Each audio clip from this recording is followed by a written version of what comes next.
ओम नमो भगवते वासुदेवाय नमः। नमस्कार दोस्तों, आप समस्त श्रोतागण का आपके YouTube चैनल जीवन अमृत पर हार्दिक अभिनंदन है। आज पाप मोचनी एकादशी है, अर्थात पापों का मोचन करने की एकादशी। आज के दिन भगवान श्री हरि विष्णु की कथा श्रवण करने से, उनकी आरती पूजा करने से, उनके निमित्त व्रत रखने से, कथा सुनने से और पढ़ने से भगवान श्री हरि विष्णु की कृपा और माता लक्ष्मी की कृपा बनी रहती है। आज श्री नारायण कवच भगवान श्री हरि विष्णु जी को समर्पित होती है। नियमित रूप से नारायण कवच का पाठ करने से साधक की समस्त मनोकामनाएं पूर्ण होती हैं और साधक को सुख, सौभाग्य, समृद्धि, स्वास्थ्य में उत्तम लाभ प्रदान होता है।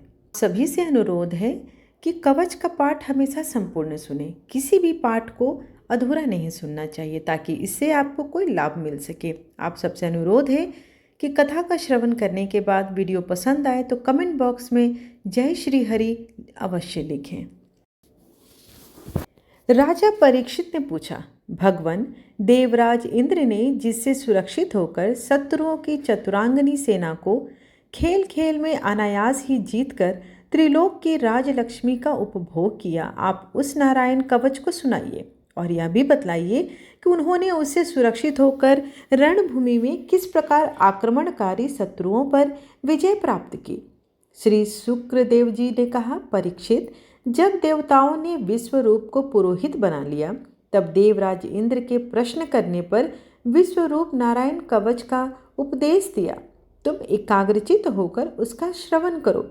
विश्वरूप ने कहा, देवराज इंद्र, भय का अवसर उपस्थित होने पर नारायण कवच का धारण करके अपने शरीर की रक्षा कर लेनी चाहिए। उसकी विधि यह है कि पहले हाथ पैर धोकर आचमन करे, फिर हाथ में कुश की पवित्री धारण करके उत्तर मुख करके बैठ जाए। इसके बाद कवच धारण पर्यंत और कुछ न बोलने का निश्चय करके पवित्रता से ओम नमो नारायणाय और ओम नमो भगवते वासुदेवाय इन मंत्रों के द्वारा हृदय आदि अंग अन्यास तथा अंगुष्ठान आदि करन्यास कर लें। पहले ओम नमो नारायणाय इस अष्टाक्षर मंत्र के ओम आदि 8 अक्षरों का क्रमशः पैरों, घुटनों, जांघों, पेट, हृदय, वक्षस्थल, मुख और सिर में न्यास करें अथवा पूर्वोक्त मंत्र के यकार से लेकर उकार तक का 8 अक्षरों का सिर से आरंभ कर उन्हीं 8 अंगों में विपरीत क्रम से न्यास करें। तदंतर ओम नमो भगवते वासुदेवाय इस 12 अक्षर मंत्र के ओम आदि 12 अक्षरों का दाईं तर्जनी से बाईं तर्जनी तक दोनों हाथों की 8 उंगलियों और दोनों अंगूठों की 2-2 गांठों में न्यास करें। फिर ओम विष्णुवे नमः इस मंत्र के पहले के अक्षर ओम का हृदय में, वी का ब्रह्म रंध्र में, श का भौहों के बीच में, ण का चोटी में, वे का दोनों नेत्रों और न का शरीर की सब गांठों में न्यास करें। तदंतर ओम मह अस्त्राय फट कहकर दीक बंद करें। इस प्रकार न्यास करने से इस विधि को जानने वाला पुरुष मंत्रमय हो जाता है। इसके बाद समग्र ऐश्वर्य, धर्म, यश, लक्ष्मी, ज्ञान और वैराग्य से परिपूर्ण इष्ट देव भगवान का ध्यान करें और अपने को भी तदरूप ही चिंतन करें। तत्पश्चात विद्या, तेज और तपह स्वरूप इस कवच का पाठ करें। भगवान श्री हरि गरुड़ जी की पीठ पर अपने चरण कमल रखे हुए अणिमा आदि 8 सिद्धियां उनकी सेवा कर रहे हैं। 8 हाथों में शंख, चक्र, ढाल, तलवार, गदा, बाण, धनुष और पास धारण किए हुए हैं। वे ही ओमकार स्वरूप प्रभु सब प्रकार से, सब ओर से मेरी रक्षा करें। मत्स्य मूर्ति भगवान जल के भीतर जल जंतुओं से और वरुण के पास से मेरी रक्षा करें। माया से ब्रह्मचारी रूप धारण करने वाले वामन भगवान स्थल पर और विश्वरूप श्री त्रिविक्रम भगवान आकाश में मेरी रक्षा करें। जिनके घोर अट्टहास करने पर सब दिशाएं गूंज उठी थी और गर्भवती दैत्य पत्नियों के गर्भ गिर गए थे। वे दैत्य युद्ध पतियों के शत्रु भगवान नृसिंह किले, जंगल, रणभूमि आदि विकट स्थानों में मेरी रक्षा करें। अपनी दाढ़ों पर पृथ्वी को उठा लेने वाले यज्ञ मूर्ति। भगवान मार्ग में परशुराम जी पर्वतों के शिखरों और लक्ष्मण जी के सहित भरत के बड़े भाई भगवान रामचंद्र प्रवास के समय मेरी रक्षा करें। भगवान नारायण मारण मोहन आदि भयंकर अभिचारों और सब प्रकार के प्रमादों में मेरी रक्षा करें। ऋषि श्रेष्ठ नर गर्भ से योगेश्वर भगवान दत्तात्रेय योग के विघ्नों से और त्रिगुणाधिपति भगवान कपिल कर्म बंधन से मेरी रक्षा करे। परमर्षि संत कुमार कामदेव से है ग्रीव भगवान मार्ग में चलते समय देव मूर्तियों को नमस्कार आदि न करने के अपराध से, देव ऋषि नारद सेवा अपराधों से और भगवान कच्छप सब प्रकार के नरकों से मेरी रक्षा करे। भगवान धन्वंतरी कुपथ से, जितेंद्र भगवान ऋषिव देव सुख दुख आदि भयादक द्वंद्वों से, यज्ञ भगवान लोकापवाद से, बलराम जी मनुष्यकृत कष्टों से और श्री शेष जी क्रोधवश नामक सर्पों के गणों से मेरी रक्षा करे। भगवान श्री कृष्ण द्वैपायन व्यास जी अज्ञान से तथा बुद्ध देव पाखंडियों से और प्रमाद से मेरी रक्षा करे। धर्म रक्षा करने वाले महान अवतार धारण करने वाले भगवान कल की पाप बहुबल कली काल के दोषों से मेरी रक्षा करे। प्रातःकाल भगवान केशव अपनी गदा लेकर कुछ दिन चढ़ जाने पर भगवान गोविंद अपनी बांसुरी लेकर, दोपहर के पहले भगवान नारायण अपनी तीक्ष्ण शक्ति लेकर और दोपहर को भगवान विष्णु चक्रराज सुदर्शन लेकर मेरी रक्षा करे। तीसरे पहर में भगवान मधुसूदन अपना प्रचंड धनुष लेकर मेरी रक्षा करे। सायंकाल में ब्रह्मा आदि त्रिमूर्तिधारी माधव सूर्यास्त के बाद ऋषिकेश अर्धरात्रि के पूर्व तथा अर्धरात्रि के समय अकेले भगवान पद्मनाभ मेरी रक्षा करें। रात्रि के पिछले प्रहर में श्री वत्सलाक्षण श्री हरि, उषा काल में खड्गधारी भगवान जनार्दन, सूर्योदय से पूर्व श्री दामोदर और संपूर्ण संध्याओं में काल मूर्ति भगवान विश्वेश्वर मेरी रक्षा करें। सुदर्शन आपका आकार चक्र की तरह है।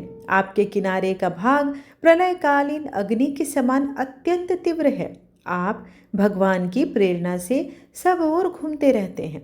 जैसे आग वायु की सहायता से सूखे घास फूस को जला डालती है, वैसे ही आप हमारी शत्रु सेना को शीघ्र से शीघ्र जला दीजिए। कौमुद की गदा आपसे छूटने वाली चिंगारियों का स्पर्श वज्र के समान असह्य है। आप भगवान अजीत की प्रिया हैं और मैं उनका सेवक हूँ, इसलिए आप कुष्मांड, विनायक, यक्ष, राक्षस, भूत और प्रेत आदि ग्रहों को अभी कुचल डालिए तथा मेरे शत्रुओं को चूर चूर कर दीजिए। संक श्रेष्ठ आप भगवान श्री कृष्ण ये फूंकने से भयंकर शब्द करके मेरे शत्रुओं का दिल दहला दीजिए एवं यातुधान प्रमथ प्रेत मातृका पिशाच तथा ब्रह्म राक्षस आदि भयावने प्राणियों को यहाँ से झटपट भगा दीजिए। भगवान श्री श्रेष्ठ तलवार आपकी धार बहुत तीक्ष्ण है। आप भगवान की प्रेरणा से मेरे शत्रुओं को छिन्न भिन्न कर दीजिए।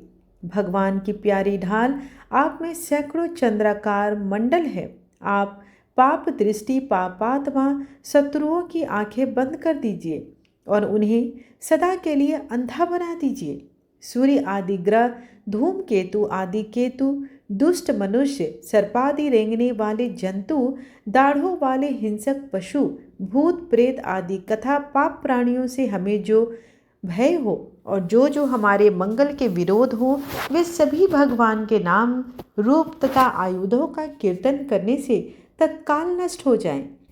जो लोग ब्रह्मा और आत्मा की एकता का अनुभव कर चुके हैं, उनकी दृष्टि में भगवान का स्वरूप समस्त विकल्पों से रहित है, भेदों से रहित है, फिर भी अपनी माया शक्ति के द्वारा भूषण, आयुध और रूप नामक शक्तियों को धारण करते हैं। यह बात निश्चित रूप से सत्य है। इस कारण सर्वज्ञ सर्वव्यापक भगवान श्री हरि सदा सर्वत्र सब स्वरूपों से हमारी रक्षा करे। जो अपने भयंकर अट्टहास से सब लोगों के भय को भगा देते हैं और अपने तेज से सबको तेज ग्रस्त कर लेते हैं। वे भगवान नरसिंह दिशा विदिशा में नीचे ऊपर बाहर भीतर सब ओर से हमारी रक्षा करें। देवराजेंद्र, मैंने तुम्हें यह नारायण कवच सुना दिया है। इस कवच से तुम अपने को सुरक्षित कर लो। बस फिर तुम अनायास ही सब दैत्य युद्धपतियों को जीत कर लेंगे। इस नारायण कवच को धारण करने वाले पुरुष जिसको भी अपने नेत्रों से देख लेता है अथवा पैर से छू देता है, तत्काल समस्त भयों से उसे मुक्त हो जाता है। जो इस वैष्णवी विद्या को धारण कर लेता है उसे राजा, डाकू, प्रेत, पिशाच आदि और बाघ आदि हिंसक जीवों से कभी किसी प्रकार का भय नहीं होता। देवराज, प्राचीन काल की बात है, एक कौशिक गोत्री ब्राह्मण ने इस विद्या को धारण करके योग धारणा से अपना शरीर मरुभूमि में त्याग दिया। जहाँ उस ब्राह्मण का शरीर पड़ा था उसके ऊपर से एक दिन गंधर्वराज चित्ररथ अपनी स्त्रियों के साथ विमान पर बैठकर निकले। वहां आते ही वे नीचे की ओर सिर किए विमान सहित आकाश से पृथ्वी पर गिर पड़े। इस घटना से उनके आश्चर्य की सीमा न रही। जब उन्हीं वालखिल्य मुनियों ने उन्हें बताया कि यह नारायण कवच धारण करने का प्रभाव है, तब उन्होंने उस ब्राह्मण देव की हड्डियों को ले जाकर पूर्ववाहिनी सरस्वती नदी में प्रवाहित कर दिया और फिर स्नान करके वे अपने लोक को चले गए। श्री सूकदेव जी कहते हैं, परीक्षित, जो पुरुष इस नारायण कवच को समय पर सुनता है और जो आदरपूर्वक इसे धारण करता है उसके समस्त सभी प्राणी आदर से झुक जाते हैं और वह सब प्रकार के भयों से मुक्त हो जाता है। परीक्षित, सतकृत इंद्र ने आचार्य विश्वरूप जी से यह वैष्णवी विद्या प्राप्त करके रणभूमि में असुरों को जीत लिया और वे त्रैलोक्य लक्ष्मी का उपभोग करने लगे। इस प्रकार यह नारायण कवच यहीं पर संपूर्ण हुआ। आशा करती हूँ कि आपको आज की यह प्रस्तुति अच्छी लगी हो। वीडियो पसंद आए तो चैनल को लाइक, शेयर एंड सब्सक्राइब करना बिल्कुल ना भूलें, ताकि मैं आपके लिए आगे भी ऐसे बेहतर और अद्वितीय प्रस्तुति आपको हमेशा देती रहूं। धन्यवाद।